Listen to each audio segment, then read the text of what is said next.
फिर से स्वागत है साहित्य फार्मेसी में। आज हम देखने वाले हैं कि फीवर क्या होता है, वायरल फीवर क्या होता है और फीवर क्या होता है। तो आज की वीडियो में हमारा होने वाला सिम्टम क्या होता है फीवर का, प्रिवेंशन क्या होता है, ट्रीटमेंट क्या होता है, केसेस क्या होते हैं। यहाँ पे हम इस लेक्चर में आपको फीवर बताएंगे कि फीवर क्या होता है, फीवर के सिम्टम क्या होता है, कैसे पहचानेंगे कि कौन सा फीवर है, और जो फीवर है उसको कैसे हम घर पे यानी एट होम पे कैसे उसको डायग्नोसिस कर सकते हैं खुद से, और कैसे उसका ट्रीटमेंट कर सकते हैं। यानी कि मेडिसिन की दुकान पे जाने की ज़रूरत नहीं है, आप खुद घर पे भी क्या कर सकते हैं, फीवर का इलाज कर सकते हैं। लेकिन हमें सबसे ये इम्पोर्टेंट होता है डायग्नोसिस करना, हमें पहचानना है कि कौन सा फीवर है। ठीक है, टाइफाइड है, मलेरिया है, डेंगू है या फिर नॉर्मल फीवर है। तो आज के वीडियो में हम देखेंगे नॉर्मल फीवर होता क्या है। नॉर्मल फीवर कहने का मतलब है कि जब हमारे बॉडी में कोई भी एंटीजन यानी बाहरी मटेरियल वायरस जब इंटर करता है तो हमारा बॉडी इम्यून सिस्टम क्या होता है, एक्टिवेट करता है। क्या करता है, एक्टिवेट करता है। तो वहाँ पे टेम्परेचर क्या होता है, बढ़ जाता है। तो आज यहाँ पे नॉर्मल फीवर को ही सिर्फ देखने वाले हैं। ठीक है, तो चलिए फीवर क्या होता है वो समझते हैं। तो यहाँ पे हम एक्सप्लेन करने वाले हैं फीवर क्या होता है। देखिए फीवर क्या होता है, एक ऐसा कंडीशन होता है जिसमें हमारे बॉडी का टेम्परेचर जो होता है बढ़ जाता है। क्या होता है, हमारे बॉडी का टेम्परेचर बढ़ जाता है, उसी को हम क्या कहते हैं, फीवर बोलते हैं। ठीक है, जो हमारा नॉर्मल टेम्परेचर होता है उससे हाई हो जाता है जब हमारे बॉडी का टेम्परेचर, तो हमको क्या बोलते हैं कि हमें फीवर है। क्या है, फीवर है। ठीक है, अब यहाँ पे हम देखते हैं कि ये क्या होता है, यानी कि फीवर जो नॉर्मल फीवर होता है वो हमारे लिए डेंजरस है या फिर नहीं डेंजरस है। तो आपको बता दें, अगर आपको नॉर्मल फीवर हुआ है तो उसमें क्या है, ये आपके लिए डेंजर नहीं है। क्या होता है कि जब हमारे बॉडी में कोई भी फॉरेन पार्टिकल जब इंटर करता है तो हमारा जो इम्यून सिस्टम होता है वो क्या होता है, एक्टिवेट हो जाता है। क्या होता है, एक्टिवेट।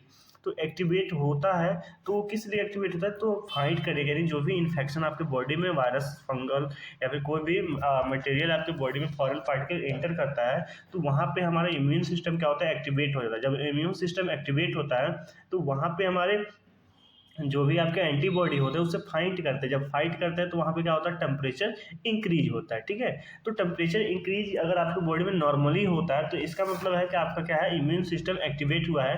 तो ये ज़्यादा घबराने वाली बात नहीं होती है, क्योंकि ये हमारे लिए हेल्पफुल होता है। ठीक है, अगर आपको नॉर्मल फीवर आया है तो आपको तुरंत मेडिसिन नहीं लेना चाहिए। क्यों मेडिसिन नहीं लेना चाहिए, जब आप मेडिसिन लेंगे तो जो आपके इम्यून सिस्टम एक्टिवेट हुए हुए हैं वो एक्टिवेट हो जाएंगे, जिसके कारण जो आपका इन्फेक्शन वाले जो भी मटेरियल आपकी बॉडी में इंटर गए हैं वो अपना काम आसानी से कर लेंगे। तो अगर नॉर्मल फीवर है तो वहाँ पे आपको मेडिसिन नहीं लेना है। तो क्या करना है, चलिए हम देखते हैं कि नॉर्मल फीवर होता क्या। आपको समझ में आ गया होगा कि ऐसे ही अचानक हमारे बॉडी का टेम्परेचर बढ़ जाना नॉर्मल फीवर कहलाता है। ठीक है, और ये कब होता है, जब इम्यून सिस्टम एक्टिवेट होता है फॉरेन पार्टिकल से लड़ने के लिए, तब होता है। तो आपको क्या करना है कि पहले फीवर को मेजर करना है कि फीवर कितना है, उसका टेम्परेचर। ठीक है, तो हम यहाँ पे सेल्सियस और फ़ारेनहाइट में देखेंगे। अब देखते हैं सिम्टम ऑफ फीवर, यानी कि फीवर के क्या क्या सिम्टम है। ठीक है, अगर आपको नॉर्मली फीवर होता है तो क्या होगा, सर थोड़ा भारी भारी लगेगा, ठंडापन महसूस होता है। ठीक है, छींक आएगा, स्नीजिंग होगी, चक्कर आएगा, आपको ठंड लगेगी, या फिर आपके सर में जोड़ों सा क्या होगा, दर्द होगा। क्या होगा, दर्द होगा। ठीक है, तो आपको सिंपली क्या करना है कि आपको बिस्तर पे जाना है और कुछ भी कंबल ले लेना है और उसको ओढ़ के सो जाना है। क्यों, क्योंकि जब ये आप सोएंगे तो आपके बॉडी का जो टेम्परेचर है पहले इंक्रीज करेगा, जैसे स्वेटनिंग स्टार्ट हो जाएगी यानी पसीना आना शुरू हो जाएगा, तो बाद में क्या होगा, आपका बॉडी का टेम्परेचर क्या होगा, मेंटेन हो जाएगा और आपका फीवर क्या होगा, खत्म हो जाएगा। ठीक है, अगर ये फीवर 1 से 2 दिन रहता है तो आपके लिए कोई दिक्कत वाली प्रॉब्लम वाली बात नहीं होती है। लेकिन अगर उससे ज़्यादा अगर होता है तो आपको मेडिसिन लेने की ज़रूरत है, और डॉक्टर से दिखा के ही मेडिसिन लें। बिना डॉक्टर के दिखाए मेडिसिन नहीं लेना चाहिए, क्योंकि कई सारे मेडिसिन का साइड इफेक्ट भी होता है।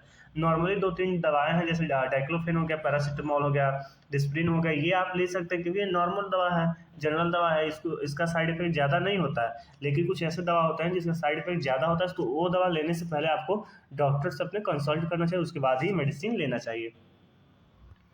अब देखिए जो बॉडी होता है, बॉडी के टेम्परेचर से हम मैनेज कर सकते हैं कि हमारा जो फीवर है हाई है फिर या फिर नॉर्मल है या फिर लो ग्रेड पे या फिर। ठीक है, अगर आपका टेम्परेचर सेल्सियस में देखते हैं, ठीक है, 96 तो वैसे नॉर्मली 98 तक रहता है, 98.6 तक। लेकिन आपका अगर टेम्परेचर जो है 99 तक है तो वो क्या है, नॉर्मल।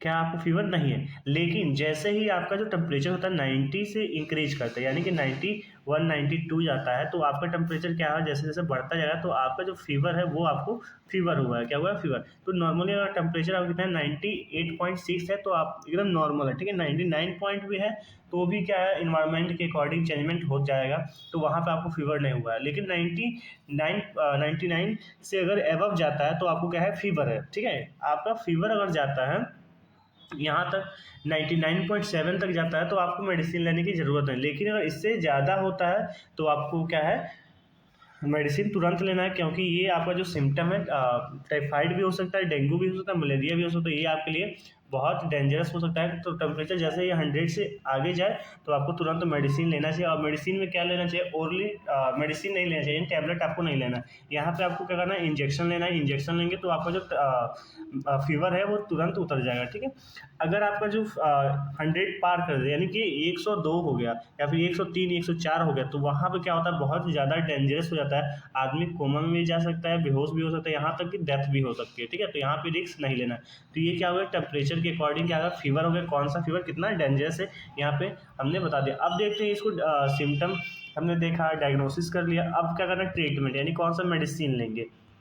नॉर्मली फीवर है, ठीक है, तो आप क्या कर सकते हैं, पैरासीटामोल ले सकते हैं, ठीक है। 650 mg का आता है डोलो का, ठीक है। तो पैरासीटामोल आप ले सकते हैं, ये सबसे ज़्यादा यूज होने वाला दवा है। इसका जो साइड इफेक्ट है, यूजेस है और प्राइजेस है, ये आपको हम नेक्स्ट वीडियो में बताएंगे, ठीक है। तो यहाँ पे करना है आपको डोलो दे देना है, ठीक। उससे भी अगर आपका फीवर नहीं कम होता, सबसे बेस्ट है एसाइक्लोफेनिक पैरासीटामोल का टैबलेट दे देना है, और आपको ये फीवर जो है तुरंत आपका उतर जाए। तो यहाँ पर हमने क्या करा, डायग्नोसिस देखा, सिम्टम देखा, ठीक है। फीवर को कैसे हम चेकआउट कर सकते हैं, कौन सा फीवर कितना डेंजरस होने वाला है और इसका ट्रीटमेंट क्या है। नेक्स्ट वीडियो में देखेंगे टाइप ऑफ फीवर, यानी कि मलेरिया, टाइफाइड, डेंगू और भी चिकनगुनिया जो फीवर होती है उसको हम कैसे डायग्नोसिस करेंगे, उसका क्या ट्रीटमेंट होता है। अगर बात करें कि आपको घर पे कैसे ट्रीटमेंट करना है नॉर्मल फीवर को, तो आपको सिंपली क्या करना है कि जैसे पहले हमने बताया कि कंबल लेना है, उसमें सो जाना है, ठीक है। उसके बाद क्या करना है, अगर ठंडा पानी है तो ठंडा पानी से हमें नहा लेना चाहिए ताकि बॉडी का टेम्परेचर मेंटेन हो जाए, ठीक है। तो ये क्या होते हैं, काढ़ा बना के पी सकते हैं जिससे हमारा फीवर क्या हो जाए, कम हो जाए। तो ये घरेलू उपाय हैं,